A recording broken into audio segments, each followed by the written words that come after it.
తూర్పుగోదావరి జిల్లాలో వైసీపీ మాజీ మంత్రి శ్రీరంగనాథరాజు భూ భాగోతం పెను సంచలనం రేపుతుంది. సార్వత్రిక ఎన్నికల వేళ శ్రీరంగనాథరాజు అవినీతి వ్యవహారం సోషల్ మీడియా వేదికగా వెలుగులోకి వచ్చింది.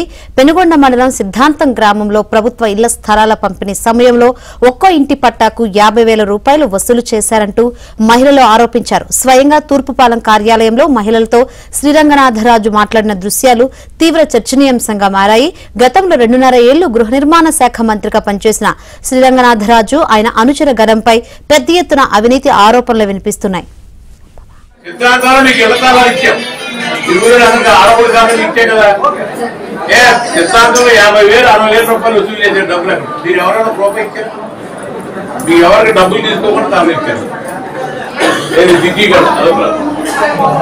మీరు ఎవరైనా తీసుకున్నా అక్కడ 50,000 తీసుకున్నారు. నేను 50 మాట ఇచ్చాను. ఆడపడుతు అన్నారు. ప్రతి ఆడపడుతుకి ఇళ్ల తాళాలు ఇస్తామని చెప్పాను. సిద్ధాంతంలో నీకు ఇళ్ల తాళాలు ఇచ్చాం. ఇరువురు అందరికి ఆడపడుతు తాళాలు ఇచ్చే కదా. సిద్ధాంతం ఇళ్ల స్థలాల విషయంలో సిద్ధాంతం గ్రామంలో వసూలు చేశారని స్వయంగా శ్రీరంగనాథరాజు మహిళల ముందే వెళ్లగక్కారు. ఇప్పుడు ఈ వీడియోలు సోషల్ మీడియాలో చక్కర్లు కొడుతున్నాయి. శ్రీరంగనాథరాజు ఆయన అనుచర వర్గం ఇళ్ల స్థలాల రూపేణా ప్రజలను దోచుకున్నారని మహిళలు ఆగ్రహం వ్యక్తం చేస్తున్నారు.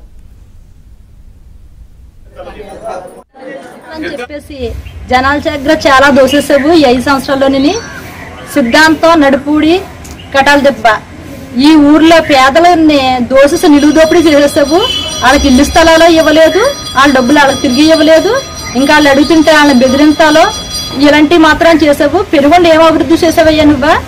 ఒక డ్రైనేజీ లేదు, ఒక రోడ్డు లేదు. అసలు పెనుగొండ మీద కక్ష పట్టేసావు. పెనుగొండ అంటే నీకు ఎంత కక్ష ఎందుకో నాకు అర్థం కాలేదు. ఇప్పుడేమో అందరినీ డోక్రా మహిళలు అందరినీ కేకేసి సీరా సారీ పెట్టేస్తానని చెప్పావు. తీసుకెళ్ళి ఓ పూట భోజనం పెట్టి ఒక పనికిమాల సీర ఒకటి ఇచ్చి మీరు నాకు ఓటు అయ్యకపోతే నా ఉసిరి మీకు తెలిగేస్తుందని శాపనార్థాలు ఒకటి పెట్టావు. ఇప్పుడు అంతమంది మహిళల్ని ఇంట్లో వంట చేసుకోకుండా 8 గబ్బపా తోడుకొచ్చేసారు. వాళ్ళు తోడుకొచ్చి అక్కడ కూర్చోబెట్టి ఆ ఎండలోని నువ్వు పెట్టి 2 మెతుకులకి తిని వాళ్ళు ఎంత ఉసిరి పడ్డారో ఆ ఉసిరి నీకు తెలకపోదు. ఖచ్చితంగా తెలుస్తుంది ఈసారి. ఇలాంటి హామీలతో మాత్రం ఈసారి ఆంధ్ర ప్రజలైతే మోసపోరు. అందులో మా పెనుగొండలు అయితే అసలు మోసపోము. మాకైతే మంచి బుద్ధి చెప్పారు మీ పార్టీ వాళ్ళు. ఇలాంటి దొంగల ప్రభుత్వం మాకు అవసరం లేదు. ఇలాంటి దొంగల ప్రభుత్వంలోని ఓట్లేసి జైలుకి వెళ్ళొచ్చిన వాళ్ళు ఏళ్ళని మేము ఎన్నుకున్నందుకు 5 సంవత్సరాల్లో మంచి బుద్ధి చెప్పారు. ఇలాంటి ప్రభుత్వం మాకు వద్దు. మేము ఈసారి మంచి ప్రభుత్వాన్ని అయితే మేము ఎన్నుకుంటాం.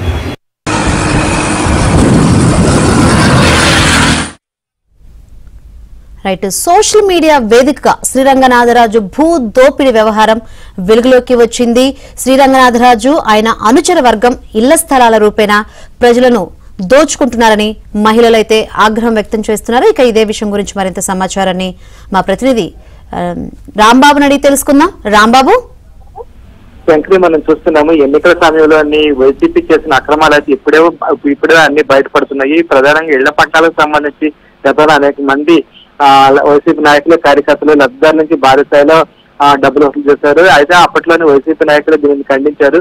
మేము ఎక్కడే డబ్బులు వసూలు చేయడం లేదు, నిష్పక్షపాతంగా పూర్తి నిజాయితీగా ఈ పట్టాలు అందజేస్తున్నామని చెప్పేసి అప్పట్లో వైసీపీ నాయకులు అయితే ఎదురుదాడికి దిగారు. కానీ ఇటీవల జరుగుతున్న ఎన్నికల సమయంలో మాత్రం వీరి అక్రమాలు మాత్రం ఒక్కొక్కటి బయటపడుతున్నాయి.